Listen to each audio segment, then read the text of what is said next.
Michael was incredibly humble and kind and intelligent. He just had this personality of wanting the best for the world and the best for other people around him. He could have a conversation with anybody because his depth of knowledge was so deep. He has the sweetest, most genuine heart. He always said, people are the most important. We do this for people. I started dating Michael when I was 15. He was 17, I was 15 years old, so we have been together 24 years. We don't know life apart from each other. My main job was running the household, taking care of the kids. Michael worked full-time in real estate. We just had a full, busy life.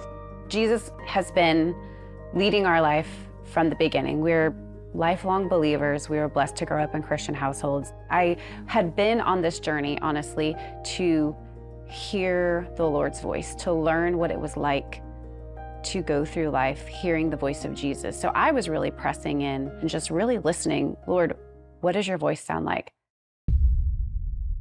It was a Monday evening.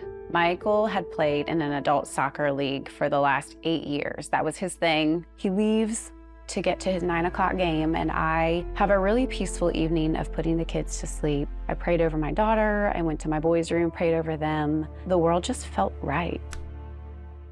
Just as I shut the door to the boys' bedroom, a pounding comes to my front door. I open the door, and it is my neighbor from across the street saying, Megan, you've got to get to the field house. They're performing CPR on Mike. This is all I know, but you got to get to the field house. I have this wave of terror that just rolls up through my body. So I run and grab my car keys. The neighbor offers to stay at the house. I hop in the car and I just start yelling, no, no, no, no, like to the Lord. That's all I could pray was just this, no, don't do this, don't do this. There are ambulances, fire trucks, EMS vehicles, police. It's a scene.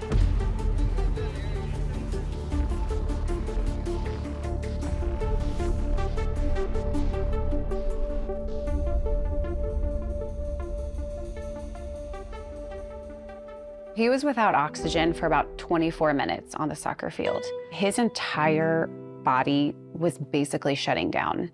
He's got this fever. His entire body is blue.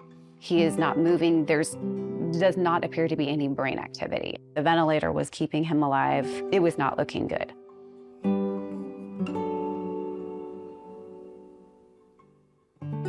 Without a doubt, the Lord chose to keep Michael here. The chances of his survival on the sidelines of that soccer field were slim, like less than a 5% chance of survival. That the Lord decided to put his breath back into Michael is a miracle. It is not the total healing miracle that we begged the Lord for, but the fact that he was given his breath back, that is a miracle. We were in the hospital for the whole month of February, and we got moved to a long-term care facility, going through rehabilitation. And that's truly where it became evident to me the scope of his brain injury as he began to relearn how to walk and talk and eat. I sat on the other side of the room watching my fiercely intelligent and capable husband unable to answer basic questions and unable to remember fully what his name was.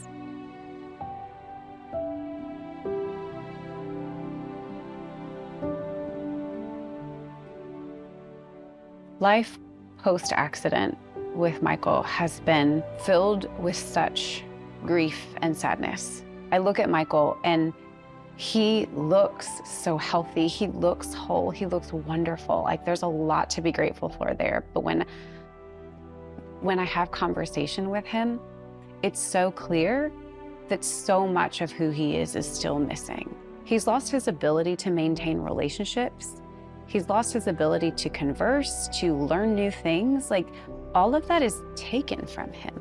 I feel so alone. I feel kind of left. He's not gone, he's still here, but it's isolating. I can care for him and love him to the best of my ability, but I don't get any of that back now. I didn't really have a place to hang my sadness because Michael survived. He's here, but yet he's not. And that's kind of the same thing with the children. I watch this incredible father. He was such a beautiful father. He was a great teacher, and now he's just not capable. Navigating that with them is incredibly painful. I can't do anything for them but be their mom and join them in their sorrows and hold them. And I've had to really release that mama bear instinct of, I got this. I know how to fix your boo-boos. I can make it better, because I can't. And that is actually what surrender looks like, right? We surrender what we thought was in our control to the Lord. It's been tremendously hard. There's still no known cause for what happened to him. There's no genetic predisposition. There was no heart defect. We don't know why it happened. I remember being in the hospital room in the early days. I clung to my faith. Jesus was the only way. I was going to need him. He was the only thing that made sense anymore. I had to trust that he was going to work all things out for my good. It surely did not make sense to me, but I chose actively to cling to my faith in the Lord, to cling to his goodness. I really didn't give myself the choice to look any other direction but to him. The Lord is my shepherd. I shall not want. That's enough. That means he's my guide. He's my leader. The Lord, the creator of the universe, calls himself our shepherd. So therefore, there's nothing I lack. I have no reason to fear. And I've had to proclaim that truth over my life, because sometimes it doesn't feel that way. I just trust that the Lord, what he says is true. I trust his word. I've seen God's goodness in all of this in many ways, big and small. He's teaching me, hey, I'm gonna walk you through this moment by moment, day by day. I want you to trust me. And to me, peeling back those layers of my self-sufficiency and the Lord showing me that he's gonna lead me through this, I think is his goodness, because I actually want to be in this place of full surrender to Jesus. I want to be the person that he is forming me into.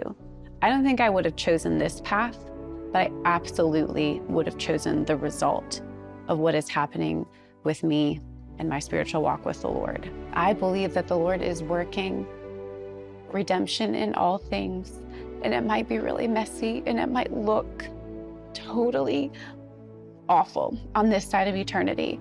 And we might not get resolution on this side of eternity, but my hope is so secure in what's to come.